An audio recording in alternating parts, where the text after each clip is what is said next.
Give me a thumbs up if you can see my screen. Yes, it's visible. Great, okay. Um, so uh, मैं आगे बढ़ती हूँ. जैसे प्राची ने बात किया, हम इस सेशन में दुनिया सब की डिजिटल लाइब्रेरी की बात करेंगे. उसकी जर्नी की बात करेंगे, वो शुरू कैसे हुई थी, उसके बारे में बाद में और बात करेंगे. लेकिन पहली बात कि हमारी डिजिटल लाइब्रेरी है क्या.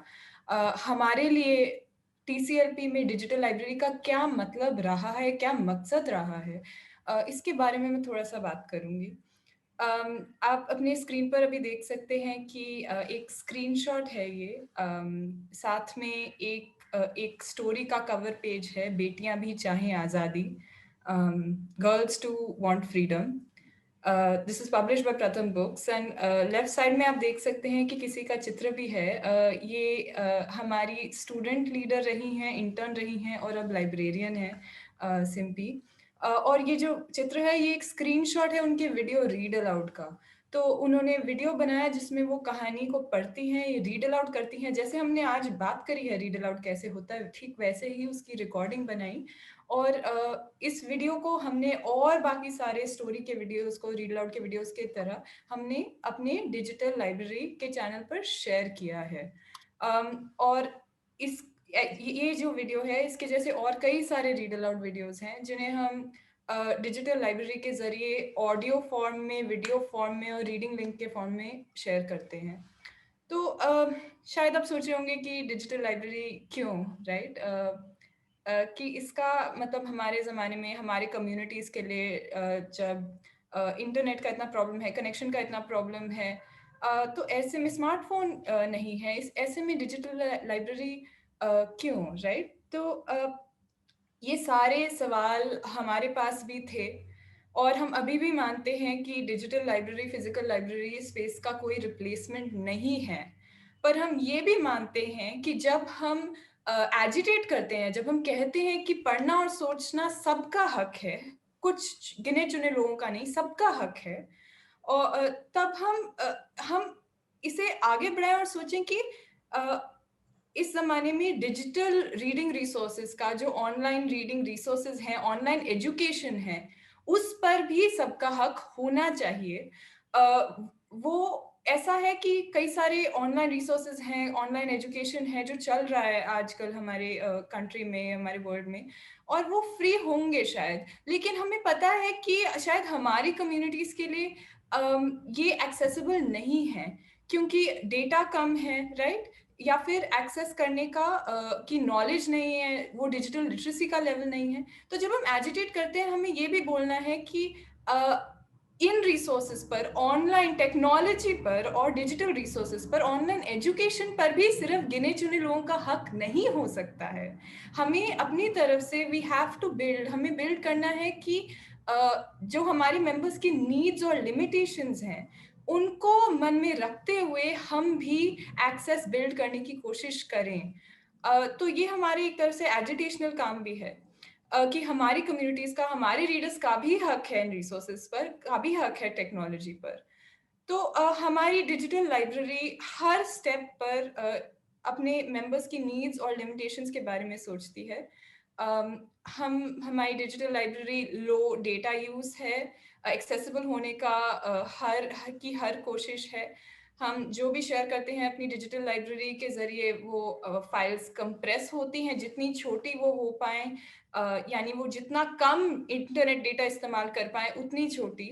हम चॉइस भेजते हैं, हम अगर वीडियो भेज रहे हैं तो हम साथ में ऑडियो भी भेजते हैं और रीडिंग लिंक भी भेजते हैं, और साथ ही साथ हम ट्यूटोरियल्स भी भेजते हैं. क्योंकि हमारा मानना है कि अगर आप किसी चीज़ को ऑनलाइन डाल दें, अगर आप एक रीड अलाउड वीडियो रिकॉर्ड करके उसे यूट्यूब या इंस्टाग्राम या फेसबुक पर डाल दें, इसका मतलब ये नहीं है कि वो ऑटोमैटिकली एक्सेसिबल हो जाता है. इसका मतलब ये ऑटोमैटिकली नहीं है कि अच्छा कोई भी उसे खोल के देख सकता है. उसका एक्सेस बिल्ड करना पड़ता है. हमें ट्यूटोरियल वीडियोस की ज़रूरत है कि हम वो स्किल्स बिल्ड करें जो लिटरेसी और टेक्नोलॉजी को साथ में लाती हैं. हमने अपनी दुनिया सबकी लाइब्रेरी को एक प्लेटफॉर्म पर बनाया जो हमें पता था कि हमारे मेंबर्स जिनके पास स्मार्टफोन है वो यूज़ करते हैं. वो प्लेटफॉर्म है WhatsApp. That is the main चीज़ है जिसके ज़रिए हमारी डिजिटल लाइब्रेरी चलती है। और भी कई कई रूप हैं जिसके बारे में प्राची बाद में बात करेगी। तो ये कुछ चीज़ें हैं जो हमने एम्फसाइज किया है कि हम एक डिजिटल लाइब्रेरी अगर बना रहे हैं और हमें पता है कि वो एक रिप्लेसमेंट नहीं है, तो हम क्यों बना रहे हैं और हम कैसे बना रहे हैं। तो पहली बात, दुनिया सबकी क्या है और वो क्या हम क्या शेयर करते हैं दुनिया सबकी ऑनलाइन लाइब्रेरी पर। कई सारे प्लेटफॉर्म्स पर हैं दुनिया सबकी। मेन है व्हाट्सएप, और हम शेयर करते हैं उसमें रीड अलाउड वीडियोस, जैसे मैंने स्क्रीनशॉट में अभी दिखाया आपको। रीड अलाउड वीडियोस शेयर करते हैं, लेकिन साथ में पढ़ने का और भी मटेरियल शेयर करते हैं जो कोई खुद से पढ़ पाए। हम लाइब्रेरी के बारे में ज़रूरी जानकारी भी अपने डिजिटल लाइब्रेरी पर शेयर करते हैं। हम छोटे वीडियोस बनाते हैं, पोस्टर्स बनाते हैं, ऑडियो क्लिप्स भेजते हैं, हम एक्टिविटीज़ भी भेजते हैं अपने रीडर्स के लिए। और साथ ही साथ हम बहुत ज़रूरी जानकारी जो शायद लाइब्रेरी से उतनी रिलेटेड नहीं है लेकिन हमारे काम से रिलेटेड है, वो है कि जब लॉकडाउन हुआ तो राशन डिस्ट्रीब्यूशन सेंटर्स कहाँ थे, इस तक की जानकारी हमने शेयर करी। हमने कोरोना वायरस को लेकर इतनी जानकारी शेयर करी है अपनी डिजिटल लाइब्रेरी पर, क्योंकि हम एज इंफॉर्मेशन स्पेशलिस्ट, हमारे लाइब्रेरियंस का काम ये है कि हम एक्सेस बिल्ड करें इंफॉर्मेशन की तरफ भी। तो ये कुछ चीज़ें हैं जो हम शेयर करते हैं अपनी डिजिटल लाइब्रेरी पर। और हम ये मानते हैं कि हमारी जो डिजिटल लाइब्रेरी है दुनिया सबकी है, वो अपने मेंबर्स के बिना कुछ नहीं है। हमने स्टार्टिंग स्क्रैच से शुरू नहीं किया, हमने शुरू किया अपने मेंबर्स के साथ जो हमारा रिलेशनशिप ऑलरेडी था।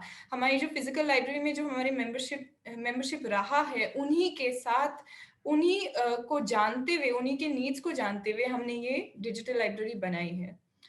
अम, इसके आगे हम ये भी समझते हैं कि ये दुनिया सबकी अगर रिप्लेसमेंट नहीं है फिजिकल लाइब्रेरी का, तो फिर क्या है।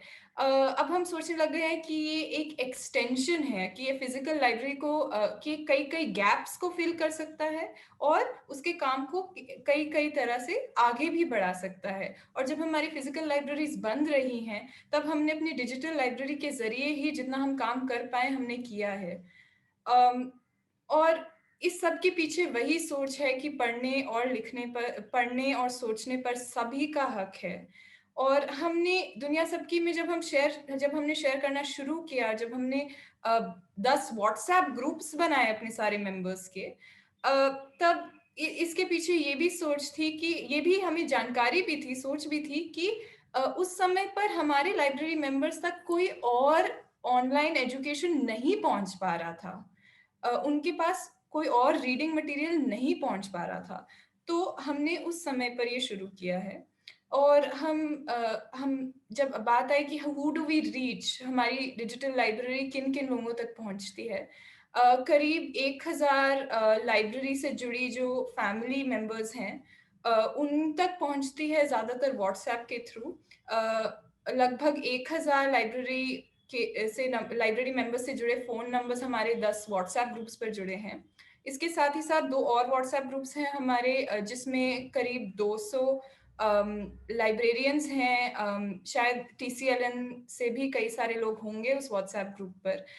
ये हैं लाइब्रेरियंस और एजुकेटर्स जो इंडिया में कई कई अलग अलग जगह से हैं, जिन तक हमारी डिजिटल लाइब्रेरी का रीडिंग मटेरियल के रीड अलाउड्स उन तक पहुंचते हैं और वो उन्हें आगे शेयर करते हैं। और साथ ही साथ मैंने बोला कि 1000 लाइब्रेरी मेंबर्स की फैमिलीज तक हम पहुंचते हैं। इसमें से कई सारे लाइब्रेरी मेंबर्स ऐसे हैं जो पिछले साल लॉकडाउन के समय शहर उन्हें छोड़ना पड़ा और वो अभी तक वो वापस नहीं आ पाए हैं। ये एक प्रश्न है कि क्या वो वापस शहर आ पाएंगे, क्या उनकी फैमिलीज वापस आ पाएंगी। लेकिन इस समय पर हमारी जो डिजिटल लाइब्रेरी है, उसी ने उनको पढ़ने और रीड अलाउड से जोड़कर रखा है। वो उनका वो इसी माध्यम से वो जुड़े हुए हैं, एक्सेस टू बुक्स से और थिंकिंग थ्रू बुक्स से। तो ये कुछ चीज़ें हैं दुनिया सबकी डिजिटल लाइब्रेरी के बारे में। हमने सबसे सामने रखा है कि हमारी मेंबर्स की नीड्स क्या हैं, कि हम कैसे एक डिजिटल लाइब्रेरी बना सकते हैं जो रेलेवेंट है, जो मीनिंगफुल है जो हर कोई खोल सकता है। तो और इस सब के पीछे ये भी सोच है कि किसी चीज़ को ऑनलाइन रखकर वो एक्सेसिबल नहीं बन जाता। हम जब डिजिटल लाइब्रेरी के लिए कुछ भी शेयर करते हैं, कुछ भी बनाते हैं, हम हर एक स्टेप का सोचते हैं कि अच्छा अगर हमने ये चीज़ व्हाट्सएप ग्रुप पर डाली है, तब मेंबर को कितने स्टेप्स लेने होंगे कि वो उस मटेरियल तक पहुँच पाए। तो ये है कुछ चीज़ें, ये है कुछ सोच दुनिया सब की डिजिटल लाइब्रेरी के पीछे। और इसके आगे बुक सिलेक्शन पर थोड़ा-सा सुमित बात करेंगे। Sumit, Prachi? Yes, thank you so much Zoya. Zoya ने कुछ बहुत सारे इम्पोर्टेंट टॉपिक्स पर बात छेड़ी है। वो क्योंकि एक ओवरव्यू दे रही थी, तो वो उन्होंने किसी भी टॉपिक पर अभी डेप्थ में बात नहीं करी, क्योंकि हम आगे के सेशन में वो करेंगे। हम हर एक मुद्दा, जैसा ज़ोया ने बात करी कि हम बहुत अलग-अलग प्लेटफ़ॉर्म से सेट कर सकते हैं। हमें मेंबर्स के बारे में सोचना, उनकी नीड्स क्या है, कि कैसे मटेरियल उन्हें एक्सेसिबल होगा। हम इस पर डिटेल में आगे के सेशंस में चर्चा करते रहेंगे। अभी हम लोग, जैसा ज़ोया ने बताया, कि हम बुक सिलेक्शन पर बात करेंगे। हम बुक सिलेक्शन पर यहाँ इसलिए बात करेंगे क्योंकि जब हम डिजिटल लाइब्रेरी सेटअप कर रहे थे, तो एक बहुत बड़ा मुद्दा हमारे लिए ये भी था कि हम कैसे तय करें कि हमें क्या कहानी आज भेजनी है और क्या कल भेजनी है।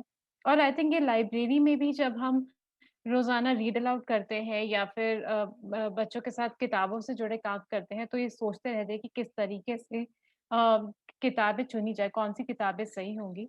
तो सुमित को मैं इनवाइट करूँगी कि वो इस बारे में थोड़ी-सी बातचीत करें, वो बताएँ कि किस तरीके से हम एक कहानी को सिलेक्ट कर सकते हैं। Thank you Prachi ma'am. तो हाँ, ये जो बुक सिलेक्शन है ये सिर्फ डिजिटल लाइब्रेरी और तक नहीं है, मतलब डिजिटल लाइब्रेरी, फिजिकल लाइब्रेरी में सिर्फ रीड अलाउड के लिए भी नहीं कि आपकी लाइब्रेरी में क्या कलेक्शन हो, उसके लिए भी ज़रूरी हो सकता है। तो स्टोरी सिलेक्शन क्योंकि बहुत ज़रूरी हिस्सा है रीड अलाउड का भी और लाइब्रेरी का भी। और स्टोरी या कहानी चुनने के बहुत सारे अलग तरीके हो सकते हैं और सबकी अलग-अलग सोच हो सकती है बुक्स को चुनते हुए रीड अलाउड करने के लिए या लाइब्रेरी में रखने के लिए। तो मैं इन्हीं सब पे कुछ बात करूँगा। जब आप रीड अलाउड कर रहे हैं तो उसके लिए सबसे पहले आप जब बुक चुन रहे हैं तो आपको पता होना चाहिए कि आपका रीड अलाउड का मकसद क्या है। ज़रूरी है ये ध्यान में रखना कि आपका मकसद आपके रीड अलाउड से क्या है। क्या आपको एक अच्छी कहानी सुनानी है? क्या आपको सोचना समझाना है? क्या आपको कोई ज़रूरी जानकारी उन्हें बतानी है या फिर आपको किसी ज़रूरी और गंभीर मुद्दे पे उनसे बात करनी है? तो मकसद सोचना बहुत ज़रूरी है। ये सोचते हुए कि आप क्यों रीड अलाउड कर रहे हो, आपको सोचना होगा कि आपकी रीड अलाउड स्ट्रैटेजी क्या है? उसका भी बहुत इम्पैक्ट पड़ता है रीड अलाउड पे। अब जैसे मैं एक्ट करके कभी भी कहानी नहीं सुना सकता, तो मैं हमेशा कोशिश करता हूँ ऐसी कहानी चुनूँ जो एक आवाज़ में चल रही है, जो मैं सुना सकता हूँ आसानी से। और ये भी ध्यान में रखना है कि आप हर तरीके का रीड अलाउड नहीं दे सकते, तो आप वो कीजिए जो आप करते हैं और बाकी और भी रीड अलाउड सुनें और लोगों से मिलते रहेंगे आपके मेंबर्स को। तो आप अपने ऊपर भी हार्ड ना जाएँ कि मैं हर तरीके का रीड अलाउड कर सकता हूँ। और आपको जानना होगा कि आपके मेंबर्स, जिस ग्रुप को आप सुना रहे हैं, आपकी ऑडियंस कौन है? कहानी चुनते वक़्त आप ध्यान में रखनी है कि आपके मेंबर्स कौन है, किसको आप ये कहानी सुना रहे हैं, उनकी उम्र क्या है? क्योंकि मुझे लगता है एक 8 साल का बच्चा शेरलॉक होम्स की कहानी कभी भी पसंद नहीं करेगा। वो ओलिवर जेफर्स की लॉस्ट एंड फाउंड इस तरीके की कहानियों को ज़्यादा पसंद करेगा, ना कि शेरलॉक होम्स को। तो ध्यान में रखना बहुत ज़रूरी है कि आपका ग्रुप क्या है। आप कहानी चुनते वक़्त आपको ये भी सोचना है कि आप जो कहानी चुन रहे हैं, क्या बच्चों को उसकी थोड़ी-सी भी उसमें की गई बातों के बारे में थोड़ा-सा भी पता है या बिल्कुल नहीं पता है, तो आप उस हिसाब से ही कहानी को चुनिए। अगर उन्हें कुछ नहीं पता है, तो आप उस हिसाब से उस लेवल की बातों को चुनिए उनके साथ करने के लिए। या फिर क्या ये कहानी उन्हें चाहिए भी या नहीं, क्योंकि उनकी प्रेफ़रेंस को इम्पोर्टेंस देना बहुत ज़रूरी है। और मैं ये नहीं कह रहा कि आप पहले रीड अलाउड से या लाइब्रेरी शुरू करते वक़्त समझ जाएँगे कि आपकी कम्युनिटी में मेंबर्स को क्या चाहिए। आप रीड अलाउड करते रहेंगे, आपकी लाइब्रेरी चलती रहेगी, आप एक्सेसिबल होंगे, आते रहेंगे लोग, तो वो आपको खुद ही खुद आपको आइडिया लगता रहेगा और वो भी आपको बताते रहेंगे कि उन्हें किस तरीके की कहानी चाहिए, किस तरीके की किताबें उनको पढ़ना पसंद आ रहा है। और ये भी ध्यान में रखना है कि क्या आपकी कहानी इंक्लूसिव है? मतलब देखना है आपको कि आपकी जो ऑडियंस है वो किस कम्युनिटी की है, क्या आपका चुने कहानी जो कम्युनिटी को डिसरिस्पेक्ट ना करे या ऐसी बुक्स चुने जो उनको एक्सक्लूड ना कर दे उसमें से। जैसे प्रथम बुक्स की एक कहानी है कचरे का बादल, तो वो हमारी लाइब्रेरी में है पर हम बहुत कोशिश करते हैं कि उसका रीड अलाउड ना करें, क्योंकि कहीं न कहीं लगता है हमें कि वो हमारी कम्युनिटी की फीलिंग्स को हर्ट कर सकती है। तो आपको भी ये सोचना है कि जो कहानी आप रख रहे हैं या जो कहानी आप रीड अलाउड कर रहे हैं, रखना तो ज़रूरी है क्योंकि हर तरीके का लिटरेचर मिलना चाहिए। बट आप जब रीड अलाउड कर रहे हैं, तो ये सोच के भी रीड अलाउड कीजिए। अगर करना भी है तो आप स्ट्रेटजीज देख सकते हैं कि किस तरीके से आप उनको कर सकते हैं। और तीसरा ये है कि क्या आपने स्टोरी को एन्जॉय किया? मतलब ये भी ध्यान रख सकते हैं पढ़ते वक़्त कि क्या कहानी को आपने एन्जॉय किया? क्या कहानी एन्जॉयबल है भी या कोई भी बोरिंग कहानी है? कि आप किसी को कोई बुक रिकमेंड करोगे, कुछ भी करोगे तो आप तभी करोगे ना जब आपको बहुत मज़ेदार लगेगी, अच्छा मैंने ये किताब पढ़ी, आप भी पढ़ना। तो जब तक आप कहानी से नहीं जुड़ेंगे, जब तक आप कहानी को लेके पैशनेट नहीं होंगे, तो बहुत कम चांसेस है कि आपके मेंबर्स भी आपके साथ उस कहानी से जुड़ पाएँगे या ये घुस क्यों नहीं रहा है? कोई कुछ बोल दे। वीडियो खराब हो जाएगी। ला मेरे लिए Please mute yourself, participant. Read कर लीजिए। मेरी वाली बस ना यही तो भूल जाएंगे। तो ये हाँ कहानी तेरी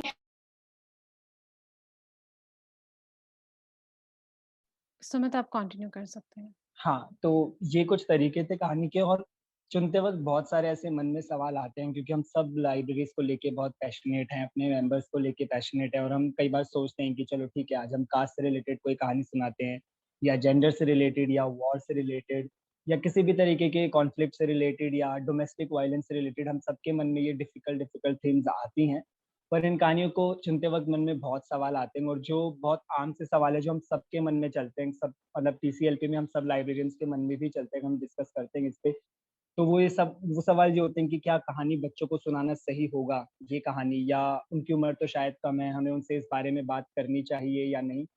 पर मुझे लगता है जो हम कल भी बात कर रहे थे एक्सेस और इंक्लूसिव होने की और अभी तक रीड अलाउड के बारे में जो बात की है, वो सब इसका जवाब खुद दे देते हैं।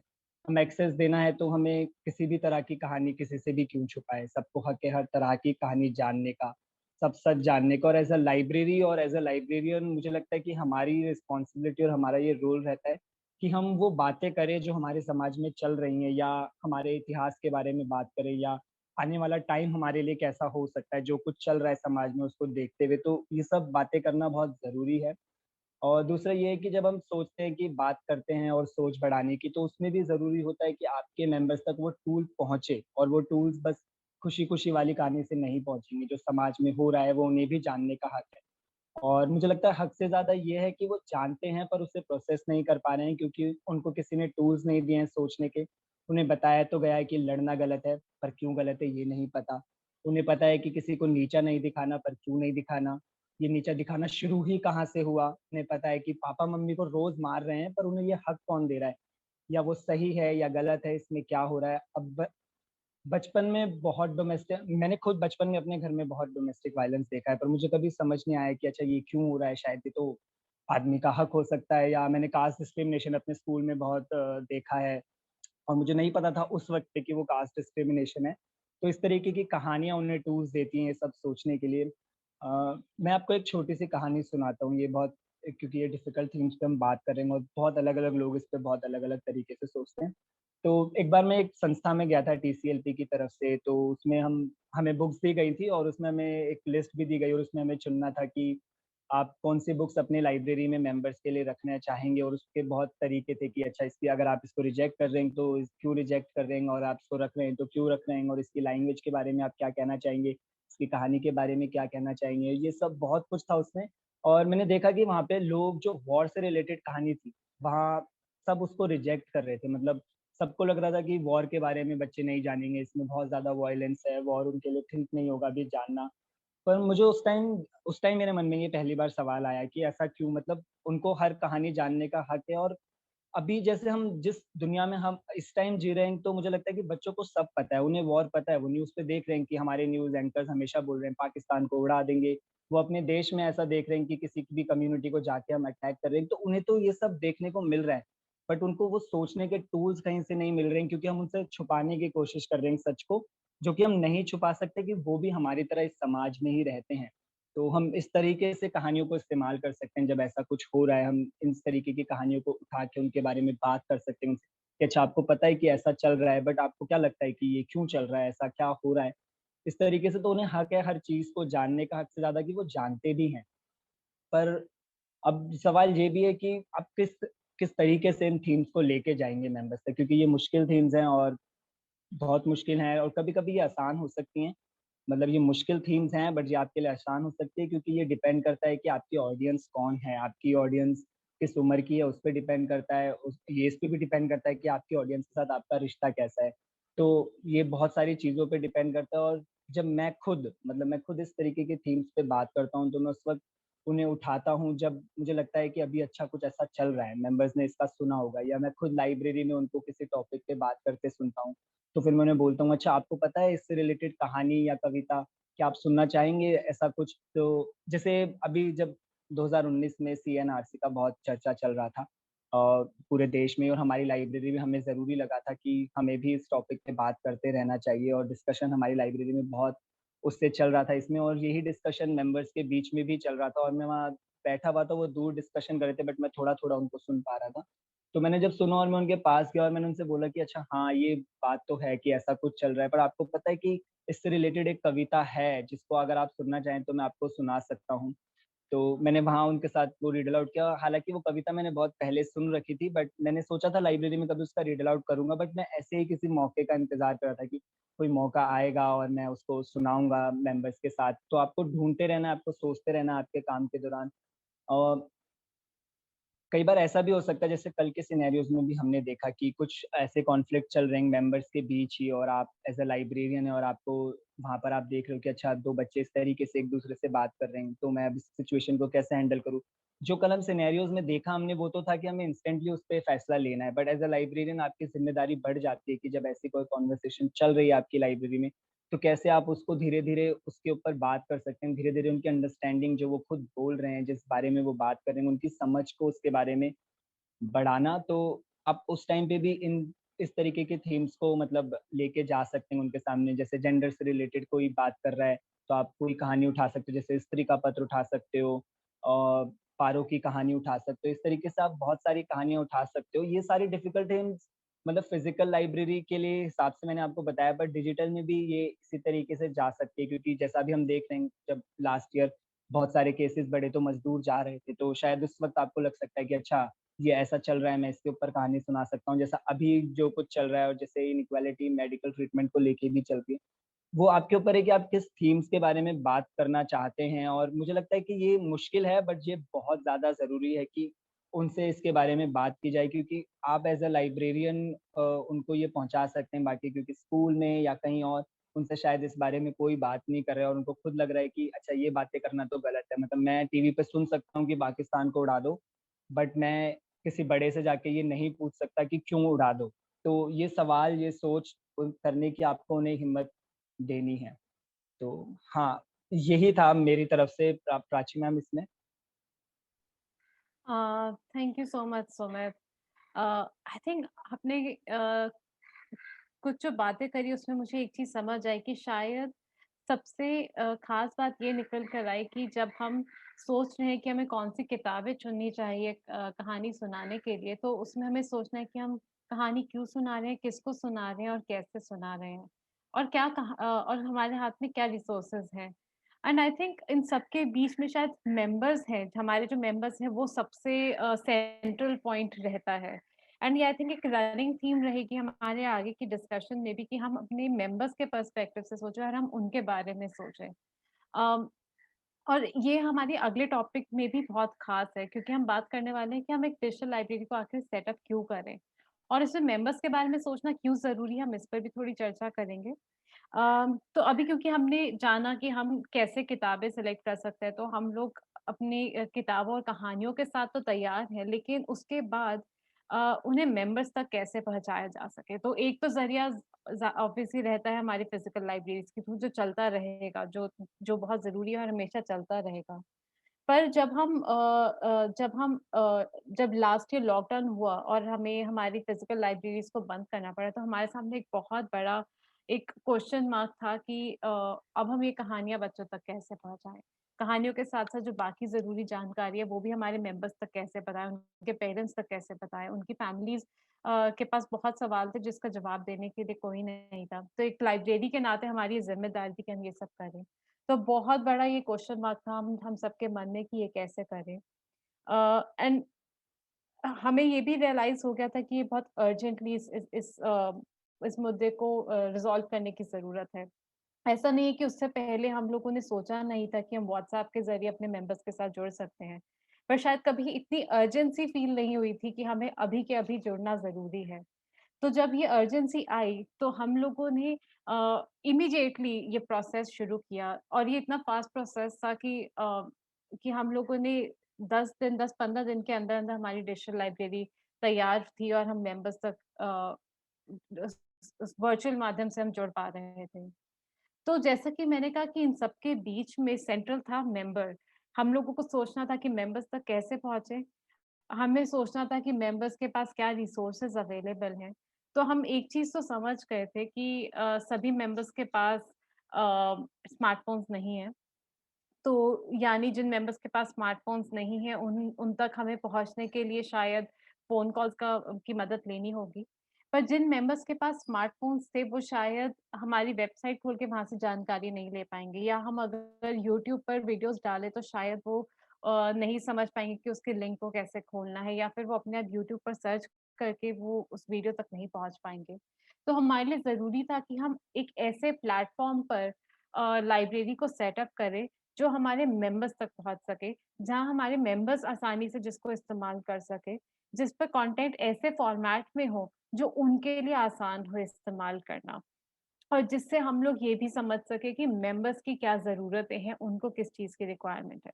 तो हमने जैसे ज़ोया ने बताया, हमने बहुत अर्ली स्टेजेस में ये तो आइडेंटिफ़ाई कर लिया था कि व्हाट्सऐप ही वो माध्यम है, जो सबसे ज़्यादा एक्सटेंसिवली हमारे मेंबर्स यूज़ करते थे। तो इसलिए हमारी जो डिजिटल लाइब्रेरी की शुरुआत हुई वो व्हाट्सऐप के ज़रिए हुई। हमने व्हाट्सऐप पर चैनल्स बनाए। तो यानी पहला स्टेप किसी भी एक ऑनलाइन लाइब्रेरी बनाने के लिए ये हम पहचाने कि हमारे मेंबर्स के लिए कौन-सा प्लेटफ़ॉर्म सबसे ज़्यादा ज़रूरी रहेगा और हम उसी प्लेटफ़ॉर्म पर हमारी लाइब्रेरी को सेटअप करें। उसमें कंटेंट भी हम उसी फॉर्मेट में बनाएँ जो उनको एक्सेसिबल हो। और क्योंकि अब एक बार हमने प्लेटफ़ॉर्म सेटअप कर लिया व्हाट्सऐप पर हमें हम कैसे हमारे मेंबर्स से जुड़े वापस से क्योंकि एक गैप आ रहा था। हमें दिख रहा था कि हम रोज़ एक-दूसरे को देख नहीं पा रहे हैं। हम काफ़ी डिस्टेंस पर लोकेटेड थे। तो हमें ये चीज़ समझ में आई उस समय पर कि सबसे ज़्यादा ज़रूरी चीज़ है जो हमारे मेंबर्स का उनकी लाइब्रेरी के साथ रिश्ता है, जो कम्युनिटी को उनकी लाइब्रेरी के साथ रिश्ता है एंड वो ही रिश्ता है जिस पर बिल्ड करके हमें इस लाइब्रेरी को सेटअप करना है। शायद अगर हमारी फिज़िकल लाइब्रेरीज़ उस टाइम तक इतनी स्ट्रॉन्ग हमारी अगर फिज़िकल लाइब्रेरीज़ इतनी स्ट्रॉन्ग ना होती जितनी कि वो आज है, अगर हमारे मेंबर्स का इतना स्ट्रॉन्ग रिलेशनशिप ना होता लाइब्रेरीज़ के साथ, उनका रोज़ाना इतना आना-जाना ना होता, तो मुझे नहीं लगता कि हमारी डिजिटल लाइब्रेरी भी एक सक्सेसफुल लाइब्रेरी बन सकती थी या फिर हमारे मेंबर्स उस लाइब्रेरी को इस्तेमाल करते। वो इस लाइब्रेरी को इसलिए इस्तेमाल कर पा रहे थे क्योंकि अ, वो जानते थे कि कौन लोग हैं जो कंटेंट भेज रहे हैं। उनका एक भरोसा था, उन्हें मालूम था ये कंटेंट अगर हमारी लाइब्रेरी की ओर से आ रहा है, तो शायद ये सही है। मैं इस पर विश्वास कर सकती हूँ। हाँ, ये वही मैम है जिन्हें मैंने अ, लाइब्रेरी में भी मैं जिनसे रोज़ कहानियाँ सुनती हूँ, वही मैम इस वीडियो में भी दिख रही हैं कहानी सुनाते हुए। तो वो एक फ़ैमिलियर चेहरे को देखना, उन फ़ैमिलियर नाम को देखना, उनसे फ़ोन पे बात करके जानना कि हम लोग ये लाइब्रेरी सेटअप कर रहे हैं। तो ये जो एक हम लोगों ने हमारे एक्सिस्टिंग रिलेशनशिप को यूज़ करके एक ऑनलाइन लाइब्रेरी सेटअप करी, that was the key to success इस ऑनलाइन लाइब्रेरी का। अम, और इसके लिए ये भी ज़रूरी था कि रिलेशनशिप म्यूचुअल रहे। ऐसा नहीं होना चाहिए कि अ, ऐसा नहीं है कि हम लोग सर्विस प्रोवाइड कर रहे हैं और कम्युनिटी में से आ रहे मेंबर्स हम पर डिपेंडेंट है। आई थिंक वो रिलेशनशिप एक बहुत ही फ्लॉड रिलेशनशिप है and it won't be successful. I think हमें यहाँ पर कल हम जब ओनरशिप की बात कर रहे थे, हमें उसके बारे में दोबारा सोचना ज़रूरी है। क्योंकि ये रिलेशनशिप इस आइडिया पर बिल्ट है कि जिन मेंबर्स तक हम पहुँच रहे हैं, वो एक्चुअली इस लाइब्रेरी को ओन करते हैं। तो इसलिए उन्हें पूरा हक है वो हमें फीडबैक दें, वो हमें बताएँ कि उन्हें क्या अच्छा लग रहा है, क्या अच्छा नहीं लग रहा है, वो हमसे सवाल पूछ सकें। अ, और उसी से जुड़े अगली बात आती है कि हम लोग ये समझें कि हमारे इस लाइब्रेरी का मकसद क्या है और हमारे इस लाइब्रेरी का मकसद भी हमारे मेंबर्स से ही निकल कर आता है।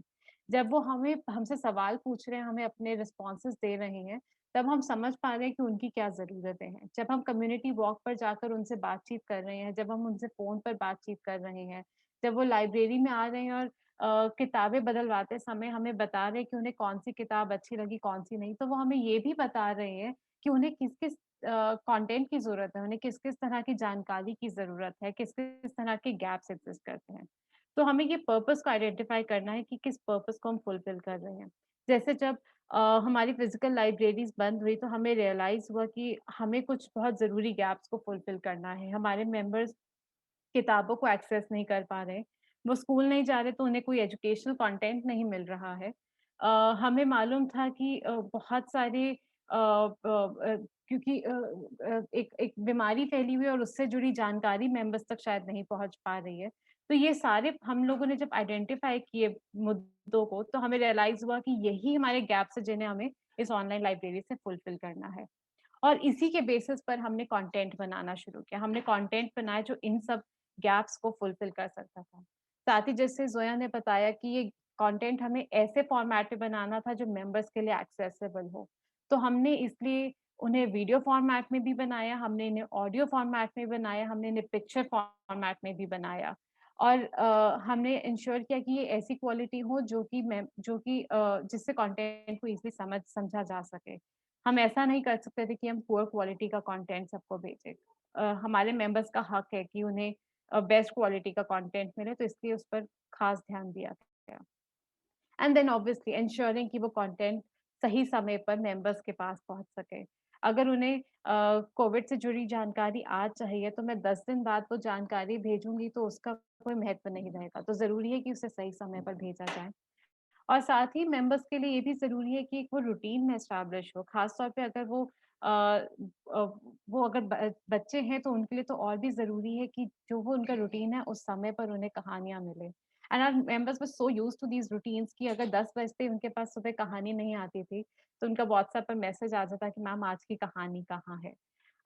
तो वो इंतज़ार करते हैं, वो एक्सपेक्टेशंस बिल्ड करते हैं और इसलिए हमारे लिए ज़रूरी है कि हम उन्हें एक रूटीन के हिसाब से कंटेंट को प्रोवाइड करें। उस कंटेंट के साथ कुछ कैप्शंस और टेक्स्ट को भी जोड़ें जिससे कि उन्हें सोचने के लिए कुछ और इम्पोर्टेंट पॉइंट्स मिल सके और वो ज़्यादा इंटरैक्टिव पोस्ट बन सके।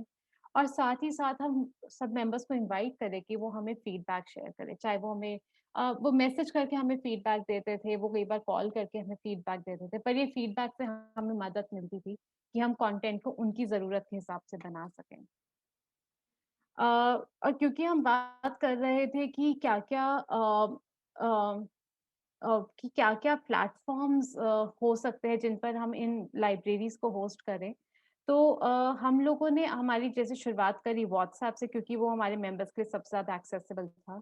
पर हमने अपनी लाइब्रेरी को यूट्यूब पर भी सेटअप किया क्योंकि वो हमें क्लाउड स्टोरेज प्रोवाइड करता था जिसकी हेल्प से हम मेंबर्स तक वाइडर रीच पहुँचा सकते थे। इसके थ्रू हम लोग हमारे मेंबर्स के बियॉन्ड भी और जो लोग हमारे कंटेंट को यूज़ करना चाहते हैं उसको यूज़ कर सकते थे।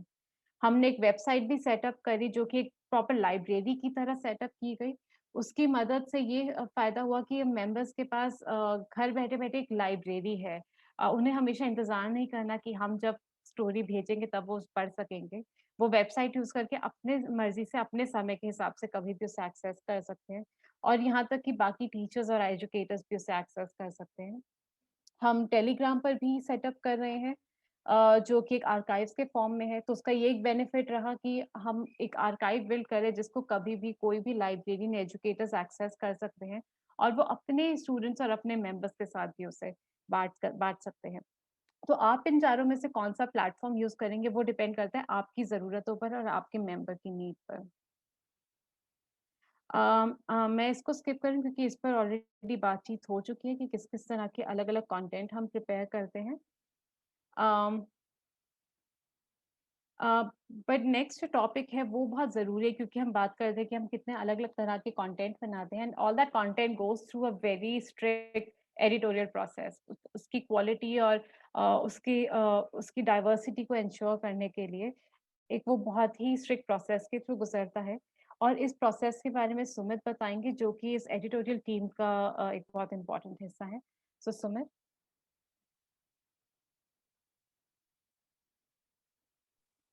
हम ये ब्रेकआउट रूम में करने वाले। अ, उम, राइट जस्ट अ सेकंड क्या हम इसे अभी यहीं कंटिन्यू कर सकते हैं? हाँ, ओके। आई थिंक अगर आप इसे करें then Zoya can summarize it. हाँ, मतलब मैं शुरू कर सकता हूँ और कुछ भी जैसे रह जाएगा तो ज़ोया आप उसमें ऐड कर दीजिएगा। Yeah, I think definitely Sumit, go ahead and I think ये बहुत brief भी हम रख सकते हैं. हुँ। Great, go ahead. हाँ, ठीक है, तो जैसा अभी प्राची मैम ने सबको बताया कि किस-किस तरीके से हम दुनिया सबकी को हमने सेटअप किया और चीज़ें क्या-क्या रहीं। तो जैसा प्राची मैम ने जब बात की कि हम जो भी कंटेंट भेज रहे हैं, तो हम उसकी क्वालिटी का बहुत ध्यान रख रहे हैं, तो उसके लिए ही ये पूरा एडिटोरियल प्रोसेस है, उसको ध्यान में रखने के लिए और उसमें अलग-अलग चीज़ें में डिवाइडेड है। जैसे पहले कंटेंट बनाना, फिर रिव्यू करना कंटेंट को, फिर उस पे फीडबैक शेयर करना और उसके बाद उसे शेयर करना। तो कंटेंट क्रिएट करने के लिए मतलब इन सब प्रोसेस के लिए हमारी टीसीएल पे स्टाफ की टीम्स डिवाइडेड है, पर कंटेंट बनाने के लिए ऐसे कोई टीम नहीं है, क्योंकि वो हम सब लाइब्रेरियंस की ज़िम्मेदारी है, जिससे मेंबर्स को हर लाइब्रेरियन के अलग-अलग तरीके के रीड अलाउड मिलता है। हर librarian, student leader, intern leader, हमारे वॉलंटियर्स हम सभी रीड अलाउड बनाते हैं और कंटेंट में सिर्फ रीड अलाउड नहीं है, सिर्फ रीड अलाउड तक सीमित नहीं है, वो जानकारी जैसे कोई ज़रूरी जानकारी हमें देनी, जैसे लास्ट ईयर हम स्कूल की एजुकेशन से रिलेटेड जानकारी के बारे में बात कर रहे थे, हम कोरोना से रिलेटेड जानकारी के बारे में बात कर रहे थे, राशन से। तो उन सब जानकारी को ढूँढना भी लाइब्रेरियन की ज़िम्मेदारी है कि वो उन सब जानकारियों के बारे में रिसर्च करे, उनको ढूँढे और उनको इकट्ठा करके एक कंटेंट बनाए, चाहे वो वीडियो में हो सकता है, वो पोस्टर में हो सकता है, वो पीडीएफ फॉर्मेट में हो सकता है। तो उन सबको क्रिएट करके कंटेंट को वो उसके बाद अपलोड करते हैं, उसके बाद हम उसको रिव्यू करते हैं। जो भी हमारी रिव्यू टीम है, वो उसको रिव्यू करती है। रिव्यू टीम में हम 2-3 ही लोग हैं और रिव्यू करने के हमारे कुछ 2-3 चीज़ें हैं कि हम उसको एक तो टेक्निकल उस पे रिव्यू करते हैं और उसके बाद कंटेंट के उस पे टेक्निकल रिव्यू में हम ज़्यादातर देखते हैं कि जो भी रीड अलाउड बना है या कोई पोस्टर बना है या कोई भी पीडीएफ बना है वीडियो या ऑडियो में हम ये देखते हैं कि उसमें बैकग्राउंड नॉइज़ तो ज़्यादा नहीं है, क्या आवाज़ ठीक से सुनाई दे रही है, क्या वीडियो की क्वालिटी सही है। अगर वीडियो की जो साइज़ है वो बहुत ज़्यादा बड़ा है जिसको मेंबर एक्सेस नहीं कर पाएँगे, क्योंकि एक्सेसिबिलिटी की तो सारी बात है। तो अगर उसको एक्सेस नहीं कर पाएँगे, ज़्यादा बड़ा होगा, क्योंकि इंटरनेट तो हमारे देश में इक्वालिटी की बात नहीं करता, वो लग्ज़री है। बहुत कम लोगों के पास वो पहुँच पाता है, तो उसमें हम ये भी ध्यान रखते हैं कि साइज़ बड़ा है तो उसको कंप्रेस करके छोटा करना और किसी पोस्टर में या किसी जानकारी में कोई स्पेलिंग एरर्स हैं या कुछ है या कोई जानकारी ऐसी है जो शायद सही नहीं है, उसको उसको देखना बार-बार चेक करके कि अच्छा ये सही है, अभी ये ठीक जानकारी है, हम ठीक जानकारी पहुँचा रहे हैं। तो उस तरीके से एक रिव्यू टीम उसको पूरे कंटेंट को रिव्यू करती है। टेक्निकल टीम उसको रिव्यू करती है, उसके बाद कंटेंट रिव्यू को जैसे कहानी इंक्लूसिव है या नहीं है, क्या रीड अलाउड ठीक तरीके से हुआ है, क्या उसमें थिंक अलाउड है या नहीं है। इस तरीके से हम उसको कंटेंट को रिव्यू करते हैं और रिव्यू करने के बाद सिर्फ़ वहाँ तक नहीं छोड़ते कि अच्छा किसी लाइब्रेरी ने रिकॉर्ड किया और उसको रिव्यू करके छोड़ दिया। हम उसके बाद उसका फीडबैक शेयर करना ज़रूरी समझते हैं, क्योंकि फीडबैक शेयर करने से ही हम उसमें और इम्प्रूवमेंट ला पाएँगे, क्योंकि दुनिया सब की हमने 1 साल पहले ही बनाया और कोशिश है कि वो इम्प्रूव होता रहे और वो और बेहतर तरीके से चल पाए और आसानी से वो चल पाए और आसानी से मेंबर्स तक पहुँचे चीज़ें। तो उसके बाद हम उसको रिव्यू करने के बाद फीडबैक शेयर करते हैं एक-दूसरे के साथ कि अच्छा हाँ, आपके रीड अलाउड में ये बहुत अच्छा था, बट क्या ये ठीक हो सकता है? आपके रीड अलाउड में ये बैकग्राउंड नॉइज़ बहुत ज़्यादा है, ये टेक्निकल टीम में हम एडिट करके भी नहीं हटा सकते, क्या आप इस रीड अलाउड को दोबारा रिकॉर्ड करेंगे? और फीडबैक शेयर करने का मतलब सिर्फ़ ये नहीं है कि आप उन्हें बताएँ कि वो क्या ठीक कर सकते हैं और क्या नहीं। आप उनसे शेयर कीजिए कि वो क्या अच्छा भी कर रहे हैं, कि अच्छा आपके रीड अलाउड में मुझे बहुत अच्छा लगा कि जिस हिसाब से आपने इंट्रो दिया, जिस हिसाब से आपने कहानी का एंड किया। तो ये सब भी आप शेयर करते रहिए और इन सब के बाद फिर हम पोस्ट क्रिएट करते हैं, क्योंकि ये तो कंटेंट क्रिएट हो गया, रिव्यू हो गया। अब जो पूरा एक पोस्ट जो कंटेंट है जाने के लिए तैयार हो गया, तो उसको किस तरीके से शेयर किया जाए। फिर उसको शेयर करने के लिए हमारा बहुत सिंपल सा फॉर्मेट है कि हम अगर रीड अलाउड भेज रहे हैं तो हम उसका वीडियो और ऑडियो भेजेंगे, ताकि अगर कोई वीडियो नहीं सुन पा रहा है इंटरनेट की वजह से तो वो ऑडियो को सुन पाए। अगर हम कोई पोस्टर वगैरह भेज रहे हैं तो वो इमेज फॉर्मेट में भेजेंगे, जैसे आप यहाँ पे दुनिया सबकी के इश्यू को देख भी सकते हैं। और इसमें हम कैप्शन डाल इंक्लूड करते हैं, जो बहुत छोटे कैप्शन होते हैं, हम कोशिश करते हैं उन कैप्शन में कि कोई 1 या 2 ऐसे सोचने वाले कुछ उसमें बात लिखी हो, उसमें कहानी का नाम लिखा हो और उसमें थोड़ा उनको गाइडेंस हो कि अच्छा आप वीडियो देख सकते हैं, अगर आप वीडियो नहीं देख सकते हैं तो आप ऑडियो भी सुन सकते हैं। आप कहानी को सुनते वक़्त इस बारे में सोच सकते हैं, अच्छा इस कहानी का नाम ये है। इस तरीके से उस पूरे कैप्शन में ये छोटी-छोटी चीज़ें इंक्लूड रहती है और कैप्शन को बहुत छोटा रखने की कोशिश की जाती है कि ऐसा ना हो कि वो कैप्शन बहुत बड़ा हो और कैप्शन देख के ही हमारे मेंबर्स को लगे कि अच्छा ये क्या, ये तो बहुत बड़ा लग रहा है, ठीक है मैं इसको नहीं सुनूँगा। तो हाँ, ये है और उसके बाद जैसा प्राची मैम ने बताया कि हम इनको किन-किन फ़ॉर्मेट्स में शेयर करते हैं। हम इनको व्हाट्सएप पे शेयर करते हैं, यूट्यूब पे हम इसको अपलोड करते हैं, हमारे पेज पे, हमारी वेबसाइट पे, दुनिया सबकी पे हमने क्रिएट कर रखा है, उधर शेयर करते हैं और टेलीग्राम के बारे में भी जैसा प्राची मैम ने आपको बताया। तो ये एक प्रोसेस है जो सब हम करते हैं, इसमें बहुत सोच की ज़रूरत है, हम सोचते रहते हैं इसके बारे में, वो बहुत इम्पोर्टेंट है कि आप सोचते रहें। और हाँ, जैसा प्राची मैम ने पहले भी बोला कि आपका मकसद क्या है, वो जानना बहुत ज़रूरी है। कोई भी दुनिया सबकी इश्यू भेजने से पहले, हमारे इस टाइम पे डिवाइडेड है टाइम्स में कि हम मंडे, वेडनेसडे और फ्राइडे भेजते हैं। मंडे हम पिक्चर बुक भेजते हैं, वेडनेसडे को हम अडल्ट या यंग अडल्ट्स के लिए कोई कविता या कोई कहानी, जैसे जो हम डिफिकल्ट थीम्स की बात कर रहे थे, उस तरीके की चीज़ें भेजते हैं। और फ्राइडे को हम कोई एक्टिविटी या साइंस से रिलेटेड कहानी भी भेजते हैं। तो इस तरीके से आपका टाइम टेबल, आपका शेड्यूल, आपकी चीज़ें बनी रहें, तो वो बहुत बेहतर रहता है इसमें, बच्चों के लिए भी और आपके लिए। हाँ, अगर ज़ोया कुछ भी आपको लगता है इसमें ऐड करना है तो आप प्लीज़। नहीं, Sumit, I think you did a great job explaining कि कैसे हम देखते हैं कि हमारा हम जो भी शेयर करते हैं वो अच्छा हो, वो इंक्लूसिव हो और मीनिंगफुल हो, और सबसे ज़्यादा कि वो लोग एक्सेस कर पाए। और हर चीज़, कैप्शंस, डिफरेंट फाइल फॉर्मेट, सब और रूटीन, हर चीज़ इसी सब चीज़ों को साथ बांधती है हर इशू को लेकर। तो I think you've covered everything. We have अब हमारा टर्न एंड टॉक का समय आ गया है। शायद आप सबके लिए भी डिजिटल लाइब्रेरी की बात नई है। कई लोगों के लिए शायद वो अभी भी चला रहे हैं अपने एंड पर कोई डिजिटल लाइब्रेरी या फिर कोई डिजिटल लाइब्रेरी प्रोग्राम। तो इसके आगे वी हैव सम क्वेश्चंस। हमारे पास कुछ कुछ सवाल हैं जिनके बारे में हम सोच सकते हैं। या Prachi, may Yes, I yes, make a suggestion? yes. Can we integrate the last brainstorming session within this breakout room session only, because that is asking our participants to imagine how they would use a digital library Yes, that in makes their sense. life. So if we can just put that question into the current breakthrough, it will be also Sure. more comprehensive. So do you want to go into two breakout rooms, two large breakout rooms? हाँ. And then वो last वाला जो segment है, we then basically covered it, so we can Yeah, move on. ठीक है. I'll open the breakout rooms now.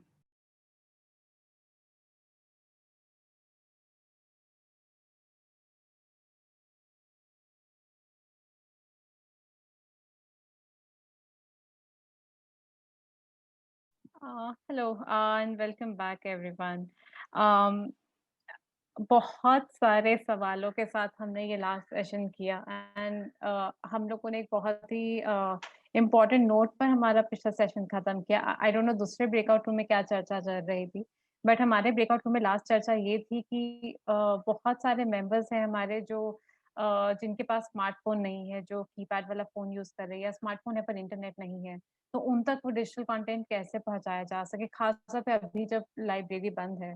और उसका कोई सीधा जवाब तो नहीं था, पर पूर्णिमा ने एक बहुत ज़रूरी बात बोली कि ये एक ऐसा मुद्दा है जिसका कोई अगेन कोई सीधा जवाब नहीं है, लेकिन ज़रूरी है कि हम लोग सवाल पूछते रहें, हम लोग एजिटेट करते रहें और हम लोग डिमांड करते रहें कि सबको वो हक मिले कि ये सारे जो बैरियर्स बन गए हैं एजुकेशन के लिए या इंफॉर्मेशन के लिए, इन बैरियर्स को हटाया जा सके। शायद हम चाहकर सबके हाथ में स्मार्टफ़ोन नहीं पकड़ा सकते, पर हम ये सवाल पूछ सकते हैं कि सबके हाथ में क्यों वो सुविधा नहीं है कि वो इन्फॉर्मेशन और एजुकेशन को एक्सेस कर पाएँ या हेल्थ केयर को एक्सेस कर पाएँ। अम, और और जैसा हम लोग बात कर रहे थे कि ये सवाल यहाँ पर ख़त्म नहीं हो सकता। अ, इन इन इन इन बा इन सब बातों पर चर्चा हमें आगे भी करती रहनी चाहिए, इस वर्कशॉप के बियॉन्ड भी करते रहना चाहिए। और यही हम सबकी फ्री लाइब्रेरीज़ रन करने का सबसे बड़ा मकसद है कि सबके पास इन्फॉर्मेशन और अच्छी एजुकेशन और रीडिंग और थिंकिंग को एक्सेस हो। तो इस बहुत इम्पोर्टेंट कन्वर्सेशन के साथ मैं आप सबको थैंक यू करना चाहूँगी कि आप लोग आए। 2 दिन हम लोगों के साथ रहे इस लंबी बट आई थिंक बहुत इम्पोर्टेंट और बहुत मज़ेदार वर्कशॉप में। आई होप आप जब आए और आप वापस जा रहे हैं तो आप काफ़ी कुछ अपने साथ लेकर जा रहे हैं। मुझे पता है मैं बहुत कुछ सीख कर यहाँ से जा रही हूँ। हम लोग चाहेंगे कि आप सभी से हम लोग सुने कि आपका ये अनुभव कैसा रहा? और आप क्या चाहेंगे कि इस वर्कशॉप में क्या बदला जा सकता था? आपको क्या लगता है कि कहाँ ये बेहतर किया जा सकता था या कहाँ पर ये बेहतर किया गया? But at the same time, once again, thank you so much for coming to this workshop on a weekend. giving us both your Saturday and your Sunday, and bringing so many insights. इतने खास और ज़रूरी ideas के साथ आप आई, discussions में participate किया, and made this workshop an enjoyable experience. So thank you so much.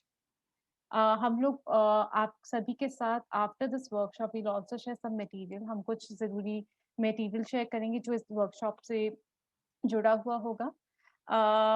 And काफ़ी मटेरियल एंड आप में से कई लोगों ने एक्सप्रेस किया इंटरेस्ट किया आप दुनिया सबकी के साथ जुड़ना चाहेंगे.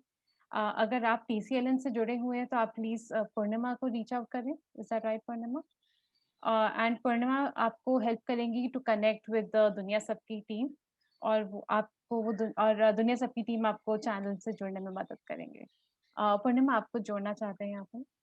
हाँ, एक तो मैं पहले ये ईमेल एड्रेस डाल दूं, अगर TCLN से कोई भी मुझे कांटेक्ट करना चाहता है इन 2 दिनों के किसी भी मुद्दे पर.